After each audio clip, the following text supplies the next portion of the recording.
10 years, several years, whatever, I keep on seeing all these religious leaders, pastors, preachers, etc., commentators, uh, looking to grasp political power or pushing. You see pastors on Fox News and what have you, and talking about America is just going to hell in a handbasket, and okay, whatever. I don't think that's really true.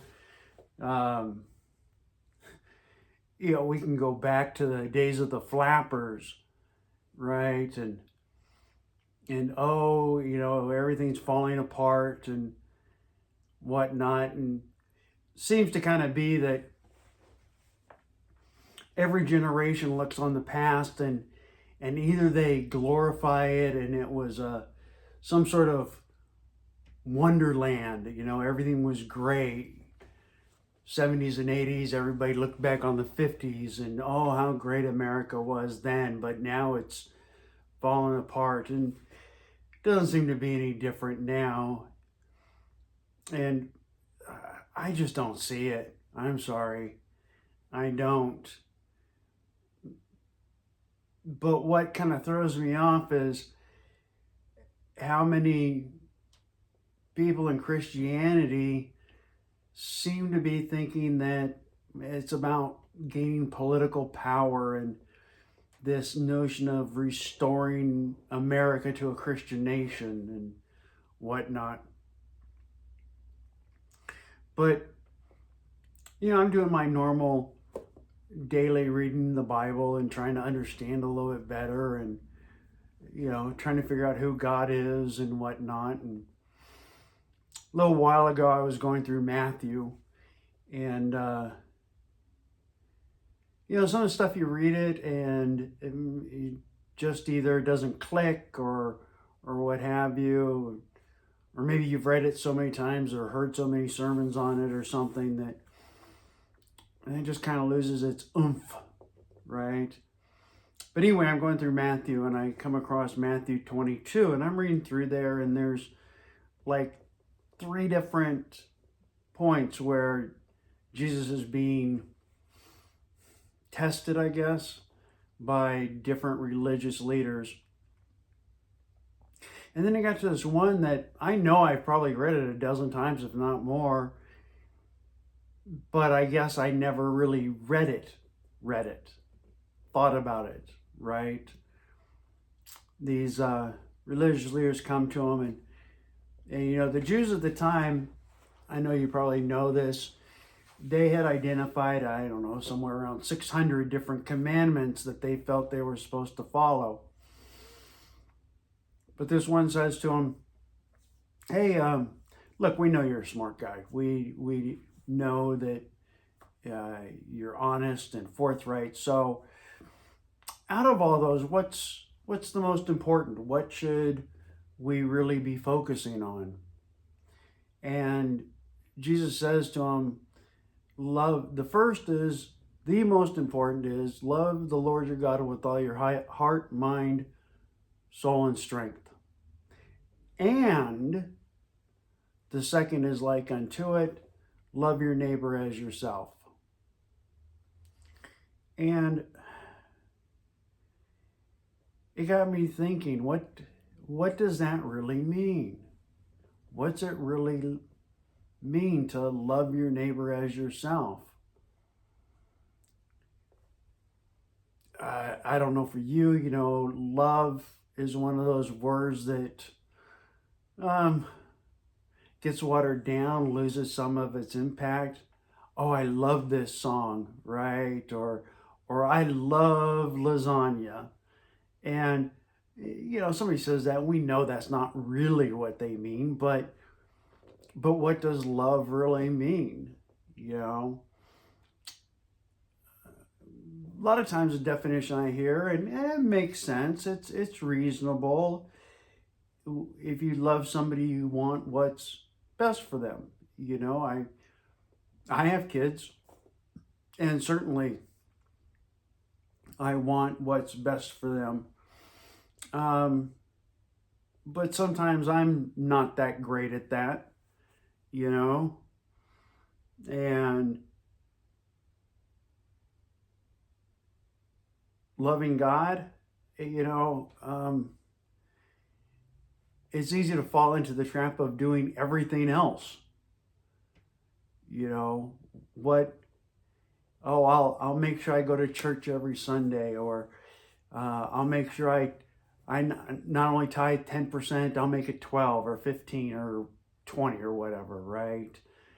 Um, I'll read my Bible every single day, and I'll pray for 30 minutes, you know, religiously. And yet God's telling us, you know, no, these two things. Get these two things right. Love God, love your neighbor. Now, in today's society, let's be honest, right? We've kind of come to this point where uh, we think love is something easy. It just happens to us. We fall in love. Um, we fall in love with the girl in our college class or what have you. We fall in love with the guy at the coffee shop. I don't know. And we think it's just going to be an easy ride. And it's anybody that's been in love with somebody for any length of time, more than a month, soon comes to realize that loving people isn't easy. It takes doing something. It takes action. It's not just an emotion. I had a pastor growing up that every once in a while he would be talking about love, and I can still remember it. He would say, you don't fall in love, you fall in the mud. You choose to love somebody. And just choosing to love people, that's risky. That means exposing yourself to stuff. But, you know, what makes it even harder still is like, well, let me give you an example. Years ago, I went and saw Jim Rohn, and probably most of you don't know who it is, but look him up. He's an interesting character. He was a businessman and considered by some a business philosopher. You know, looked at the philosophy of business, and he would talk about setting your sail as if you were the, you know, captain of your own ship. When I saw him, as he was talking and stuff, and I forget if it was early on or what have you, but it doesn't matter.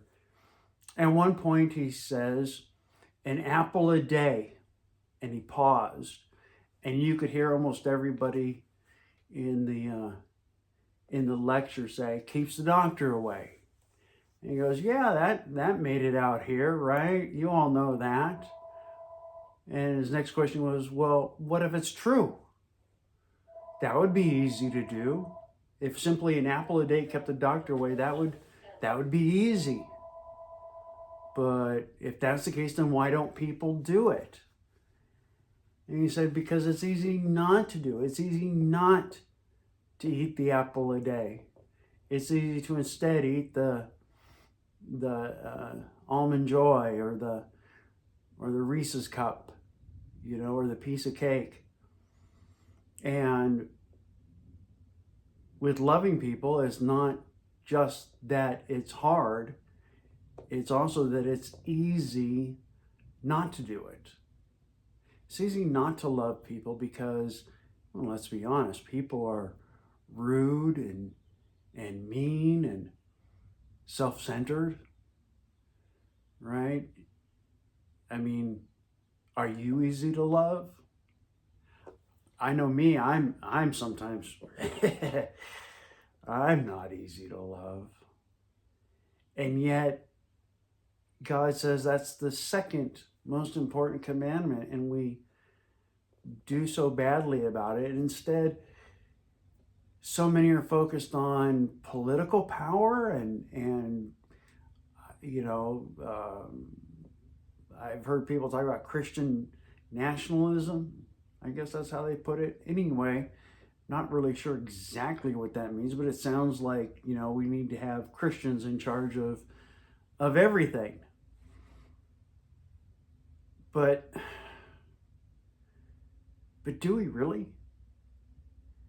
I mean, talking about the good old days, right? If we go back to the first century, most Christians had zero political power, none.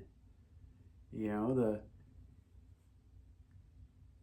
Roman Empire, controlled pretty much everything, and I mean, for part of the time, didn't care about, oh, you're Jewish, who cares, whatever, so long as you don't offend our gods.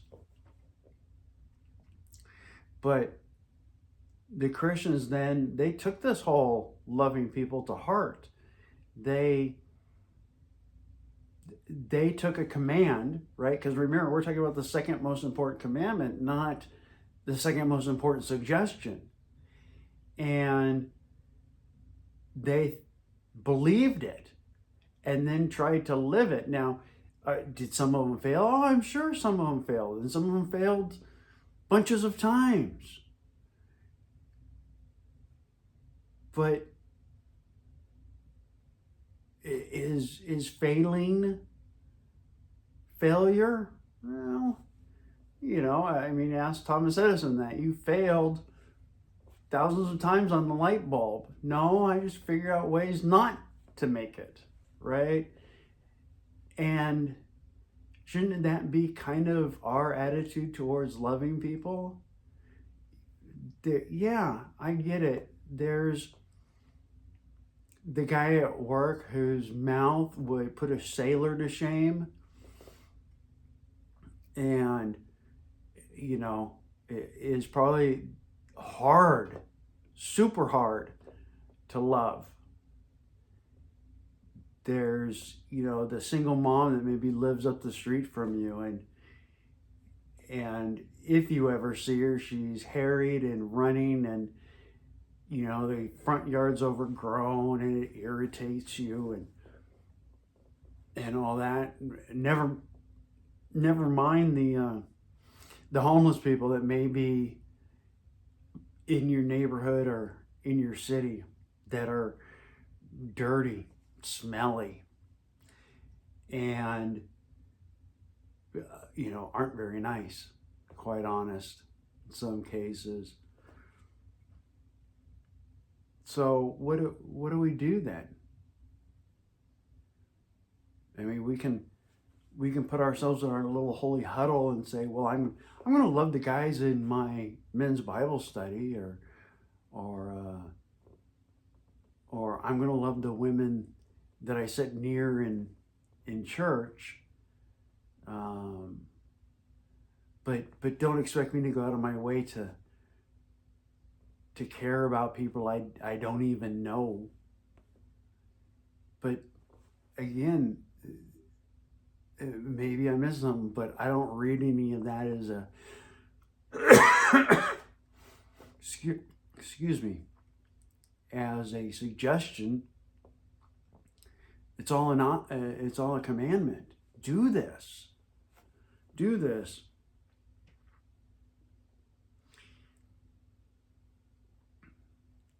Yeah, it's easy not to. It's easy not to love people. It's easy not to go up the street to maybe the widow, or the single mom with the 3 kids that are running amok all the time and offer to cut the lawn. It's easy not to invite the guy at work that's mean and aggressive and all that, and not to invite him out for lunch. It's easy not to do that, but You and me, we're not called to live an easy life. We're not asked by God to just be successful and go to work and do a good job, and everything will, show up on Sunday. And it's easy not to do that stuff. Um, but we didn't really sign up for easy, did we? Talking about the Roman Empire earlier, the Christians never gained in those years political power. There was no Christian Roman emperor. They were beat and imprisoned and killed, sacrificed. Go show somebody that not only do you believe that God loves them, but you're going to try to as well, to the best of your abilities, and maybe even a little better than your abilities. I mean, who do you know? Who do you know that thinks that nobody could possibly love them? Go prove them wrong.